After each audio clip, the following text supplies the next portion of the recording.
All right, so this was right before I went international for the first time. So my last stop before going international. Oh, I just wanted to wrap y'all in real quick. What's good, Pookies and Ray Rays? It's your man Passport Pookie, and today we're gonna be talking about how I got yoked up in Key West, Florida, by an undercover agent, bro. Yeah, I know, man. Like I said, I'm one of the original Passport Pookies, man. I was out there doing some crazy stuff. But nonetheless, if you haven't, hit that subscribe button because it really helps out the channel. Go ahead and give us a thumbs up before you watch to the end. And forget, give it a thumbs down if you just a hater. Hey, now let's keep it pushing. So, man, before I went international my first time, my last stop in America was Key West, Florida. And you know, if you know anything about Key West, it's where people go for spring break. But at the time I went, it was the off season. So only people there was literally old people. Like if you go during the off season, there will be no one there. It will be like a ghost town.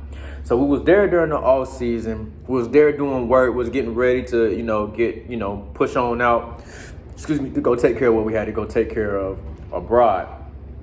And me and the guys ended up going out because it was nothing else to do. We was off work. We was all just hanging out. Hey, let's go out. Let's go get faded. So we going out. We drinking. We doing karaoke. We doing all the fun stuff. We pulling up on girls. We just walking around checking out Key West. Like there was literally nothing to do because there was nobody there. So we was going drinking. We was doing the shots and the Jello shots off the bellies and the stuff like that to females. Now we wasn't Jello shotting each other. There was obviously still girls who worked in the bar and stuff like that, but there was just like no tourists or no civilians, if you understand what I'm saying. It was just people who worked there. Their job is to entice you and to get you to come in and buy drinks and to flirt with you and whatever. So we was gonna make the best of what we had going on. Now we're bar hopping, we're going from place to place, we drinking, we getting our vibe on and stuff like that. And what ends up happening is we're walking down the street, we're going from club to club, and out of nowhere, this white dude pops up and he's like, hey man, y'all wanna buy some weed? And we was like, nah, we good, fam, we good. And he just continued, he was persistent, bro. He just kept trying to get us to, and we, like, bro, in my mind, I'm like, already like this dude is a narc or something. Like, why is he pressuring the issue about trying to get us to buy this bud? Like, bro, what's going on? Del Shaw ain't never bought no weed from no white dude anyways. Not saying that white boys don't sell weed and nothing like that, but I'm just saying just off like GP, like I ain't never just had a, you know what I'm saying? But anyways, so we like, nah, dog, it's cool, we cool. And we ignored him because he asked us like 2-3 times and he was just literally following us. It was literally like he was trying to, you feel me? It was like he was trying to set us up or something. But at the same time, we had been drinking, bro. I done been on Hen and Coke and Long Island iced teas all night. And like I said, it wasn't too many females around, so literally it was nothing to do but drink. So this man asked one more time, and I said, bro, now if you watch my previous video about, in Japan and stuff like that, I told y'all, bro, I was known for being the first person to throw the first punch, bro. I was known for it. But this specific time, I was not ready for what was coming, all right? So I said, man, if this nigga asks one more time, I'm gonna pop his ass. And this was before I was working out and stuff, so I was still, I was working out, but just not like, I wasn't as serious as, I was later on in life. So I was probably like, a $145, man. I was probably like a $145 or 5'9", you know what I'm saying? So I was a little skinny dude. I was cut up, but I was skinny. And so I said, man, if this man say something one more time, I'm gonna clutch his ass. And so, yeah, he did it. And I had a watch on. I used to have this little Michael Kors watch that, one of my chicks had bought me. And what I did was I put it around my hand like some brass knuckles. So I put, I put the face of the watch right here. And I used it like some brass knuckles. And like I said, I had been drinking all night, so I'm not in the right mind. And I'm just, I'm being a hooligan and shit. So I'm walking on the curb. He's walking in front of us, still trying to ask us to buy this damn weed. And so I'm walking on the side of him, and I'm talking about when I swung, man, I don't know what happened, but when I swung, I glazed him like this. And every And from that moment on, everything went to straight slow motion. So, man, I swing on him and it slides past him like this. And he instantly put my ass in the yoke. And he choking me out. And, like, I'm with all my homies at this point. And, yeah, I think I think we was all black, man. It was all black and, like, one Spanish dude that looked black.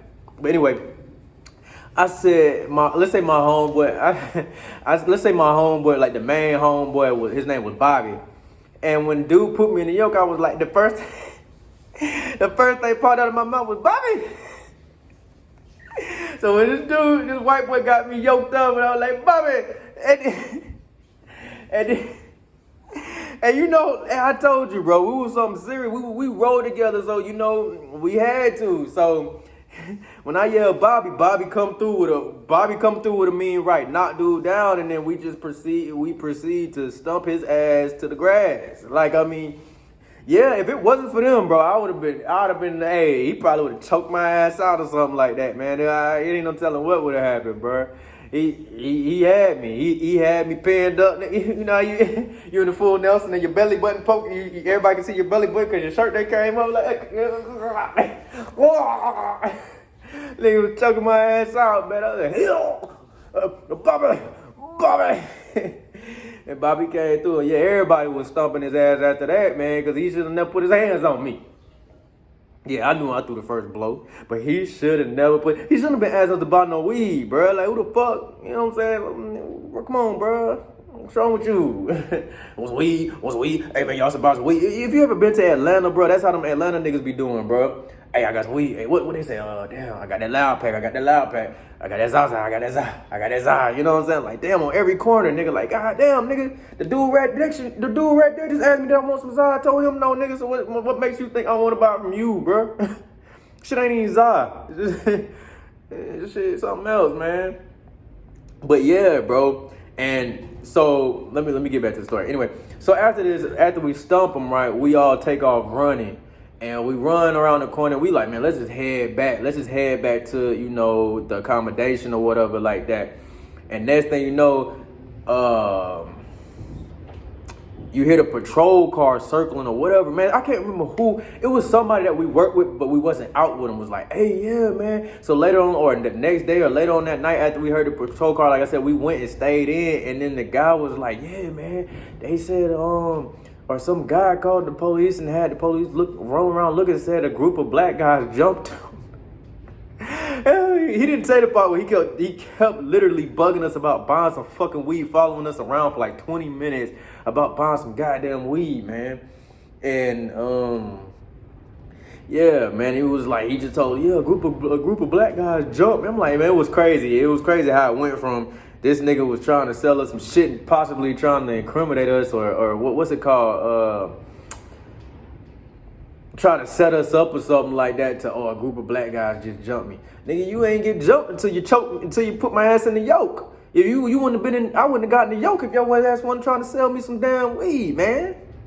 So yeah, we dodged a bullet with that one, bro. I know this story ain't gonna be too long, but it was just a quick one on how I got yoked up, man. Cause I always be telling stories about how I got the upper hand in a fight and stuff like that. But this time I actually got yoked up. And if it wasn't for my boy, ain't no telling, bro. He probably put my ass to sleep and I'd have been out there laying on the, laid out on the concrete like that with my goddamn, you know what I'm saying, with my ass hanging out or some shit, man. So yeah, man, if y'all enjoyed that story, give it a thumbs up. I'm trying to give y'all a story every day, so every story ain't gonna be super crazy, or I don't want every story to be about me having sex and shit with women and stuff all the time, bro. Like, you know what I'm saying? Some of the stories I just want to give y'all just like stuff that happened overseas, or in the process or overseas, you know, stuff like that. So if you enjoyed this story, give it a thumbs up. Not, give it a thumbs down. If you haven't, hit that subscribe button because that's what I'm here for. And I'll catch you on the next. It get cold in these streets. Bundle up.